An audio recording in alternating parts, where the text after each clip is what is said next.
Light on, light off. Light on, light off. Light on, light off.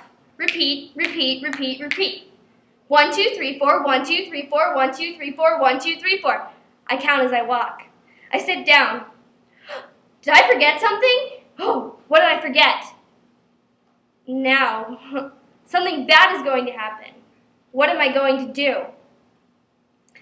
Webster's Dictionary defines obsessive-compulsive disorder as psychiatry of or pertaining to the neurosis characterized by persistent intrusions of unwanted thoughts, which are better known as obsessions, or the performance of actions as repeated hand-washing that one is unable to stop. These are called compulsions. OCD is a disorder that 1 out of 100 children has and 1 in every 40 adults have. OCD is something that I would like to explain a little more about. It happens to many people and is quite prevalent in everyday life. There is so much information about OCD, however, there are 3 main themes that I would like to focus on that many are perplexed by. It can be hard to diagnose OCD. Many find it very, very hard to understand. And it is also very confusing. So, to which form of OCD that you have. It is also very hard for people to understand what it's like to be in somebody's shoes who has OCD. As I have defined before, OCD is better known as obsessive-compulsive disorder. It is an anxiety disorder that many have that may cause obsessing over things, sometimes causing unwanted thoughts or compulsions. Many people suffer from it, but most of the information and diagnoses of OCD are experimental and theories. According to ncbi.nlm.nih.gov, last updated on October 21st, 2012, it states, there are several theories about the cause of OCD, but none have been confirmed. Some reports have linked OCD to head injuries or infections. Several studies have shown that there are brain abnormalities in the patients with OCD, but more research is definitely needed. Since most of the theories on OCD are experimental, there is not exactly an answer for everything, but the experiments are done all the time and a lot of information is constant. Comparing most data, the most common things that happen when someone has OCD is they have obsessions, meaning they constantly think about things all the time, never stopping. It's uncontrollable. People with OCD commonly have uncontrollable compulsions as well, meaning they do things that they may not mean to do or that normal people wouldn't necessarily do. And they tend to do them repeatedly and often. Now you're probably wondering how doctors diagnose this if it's experimental.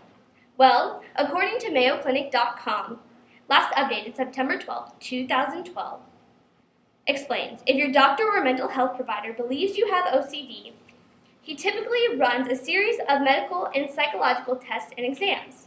These can pinpoint diagnoses or rule out other problems causing the same symptoms of checking or related complications.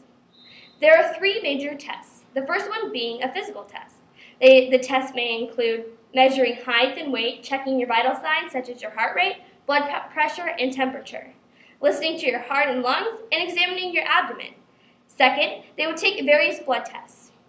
These may include a complete blood count, which is better known as a CBC, screening for alcohol and drugs, and they check your thyroid function. The third test would be a psychological test. Your mental health provider would talk to you about your thoughts, feelings, behavioral patterns. He or she will ask you about your symptoms, including when this all started, how severe they are, and how they affect your daily life, and whether you've had similar episodes in the past.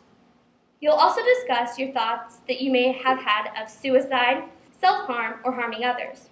Your doctor may also want to talk to your family or friends, if that's possible. OCD. When you think about it, it's a broad term. There are many forms of OCD and different special cases. Breaking down some of these cases and looking at the most common types of OCD according to OCDtypes.com, last updated September 2012, the most common form of OCD is checking, that's at 79%, followed by hoarding at 62%, ordering 43%, sexual and religious OCD 30%, contamination and washing is at 26%, Harming and aggression is at 24%. Illness is at 14%. And then the other special types that don't really have a category is at 19%. Looking at the first five in retrospect and exactly what they are, starting with checking. It is, as it states, the person who has this type of OCD will constantly check things.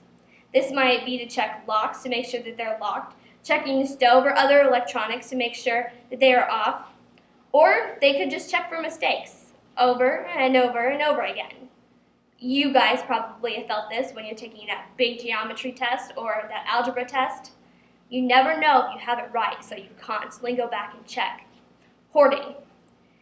This is one that can become another disorder in itself. Hoarding is usually defined as collecting useless things because the person feels something bad might happen or they're going to lose something valuable if they get rid of it. Some common things that are hoarded are newspapers, text messages, old papers, and emails. Now, ordering, it has nothing to do with ordering food.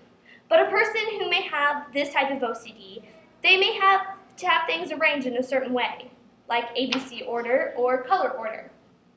They may even line up objects or be obsessed with people's attire. Like, you guys seen me before. I personally have OCD. Mr. Jakes' tie, yeah, it has to be straight, all the time. Then there's sexual and religious OCD. You have compulsions and obsessions that deal with things that are sexual, and they often conflict with your religious or spiritual views. People with this type of OCD often have sexuality issues. Finally, there's contamination and washing OCD. This consists of sensations of feeling dirty and having to wash your hands a lot. People with this OCD tend not to like germs or using public facilities. They often take 4 or more showers a day. These different types of OCD usually aren't just one kind of OCD. If you have one of them, you usually have 2 or more. Thinking about how there are so many kinds of OCD, you can only imagine how it affects people. So let's look at some risk factors that could make it more likely for someone to have OCD. Your family history is an important factor of OCD. If one of your family members have it, you're more likely to get it. And that is a determining factor whether you get OCD or not, unless there are many other risk factors as well, and knowing this is important. According to MayoClinic.com, if you tend to react strongly to stress, your risk may increase. This reaction may, for some reason, trigger an intrusive thoughts, rituals, and emotional distress characteristics of the obsessive-compulsive disorder. This stress could lead by things in your life that are present or something that could happen in the past.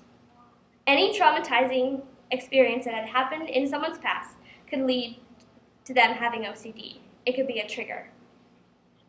Looking back at what OCD is and how it is diagnosed, the different types, and finally, how it affects people, including the risk factors, you can see that it is more complicated than just a tiny bit of anxiety. Light on, light off, light on, light off, light on, light off, light on. Repeat, repeat, repeat. 1, 2, 3, 4, 1, 2, 3, 4. I count as I walk. I sit down, start thinking. I just remembered. I forgot to turn the light on.